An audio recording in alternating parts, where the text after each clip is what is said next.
Alright guys, in this video I wanted to quickly go over zones. What makes a zones? When can we have a box for a zone instead of an exact price level, and all those confusions that you guys might have had. Alright, so here I have the monthly chart for SPY, and let's start drawing out some zones. So initially, what are zones? Zones are areas of price which have acted as both support and resistance. That's the area where price has some sensitivity where it will react to that area. So if we look at this chart, what do we first see? We see that this area has held price below it for a while. You can say that's a resistance. It also held price above it for a while. Now, since it's not an exact price level, it's a range. How can you say? Because this is what we have. Something along these lines. Some monthly candles reach the top of the range, some don't. Some stay below, right? The bodies of the candle for the most part stay below this area. Here, for the most part, bodies of the candles stayed above this higher range of the box. So sometimes we would have wicks that reach below. The reason we give this area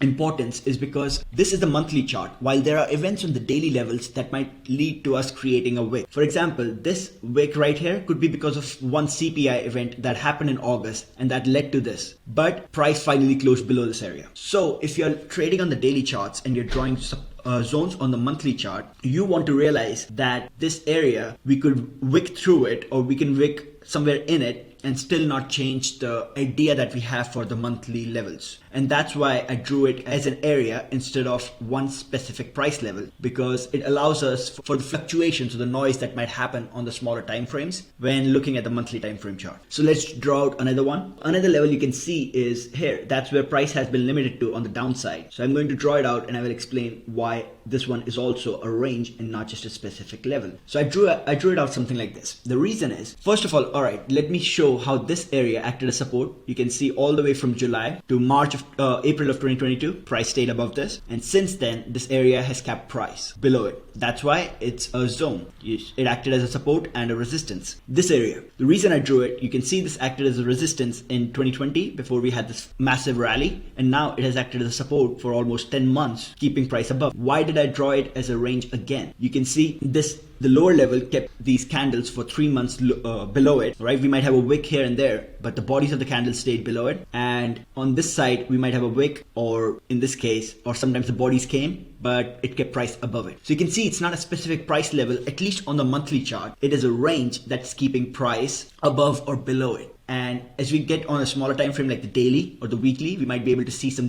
granularity in it. We might be able to see a daily zone here, but on the monthly, we don't draw it as a specific price level, but as a range. So let's look at smaller time frames. Now on the smaller time frames, we already know this is a monthly zone, right? This area, we might see some form of noise on the smaller time frame in it, but overall, as long as we're below this area, price is likely to go lower. As long as we are above this area, like 350, price can be supported here and go higher. Now, if you're in the weekly zone, what should we look for? We should look for an area which might be keeping price, defining price action, and that looks to be this around 390. So now this one, depending on how much granularity you want or how much certainty you want, you can either draw it as a range or a specific level.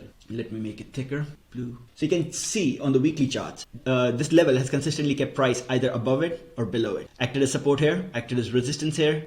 When price came back, acted as support again for a bounce. When price came back, acted as resistance again for a bounce. Same. So this line is a weekly level. Now, is it exactly 390.10 price level? No, it can be a small range around it. Like you can see these wicks here where price might wick there and come back in. So what you can do is pay attention to the bodies of the candles rather than the wicks, or you can draw it as a small range like we did on the monthly chart. It depends on how you want to perceive it. But you have to recognize that a zone is not a specific price point. It's an area around an important price level. Same thing for the daily charts. You can come back and then draw the zones based on the concepts I just described on the monthly and weekly. But I hope you're starting to see why sometimes it's better to draw the zone as a range rather than a specific price point, while at other times you can simply draw it as a price point, and that should provide enough clarity for your purposes.